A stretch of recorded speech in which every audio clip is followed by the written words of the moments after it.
Hey there friends, in this video I'm going to be showing you how to turn off Claude Memory. So to get started, sign in to Claude with your user account. As you can see, I'm already signed in.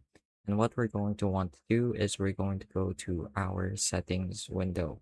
And to open the settings window, simply click on your profile icon at the bottom left of your screen and then click on settings.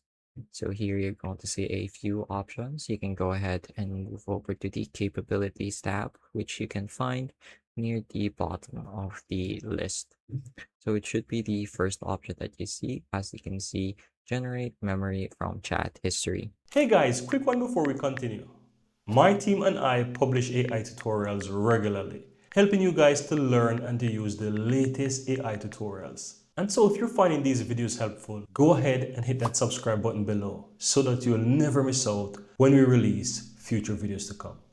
Now let's continue. So when you turn this off, there are a few things you can do. You can either pause it, which is just a way of preserving your data, or you can reset your memory. And when you reset your memory, you're effectively starting from scratch. It's going to delete all the previous memory it has generated from your chats and all your projects.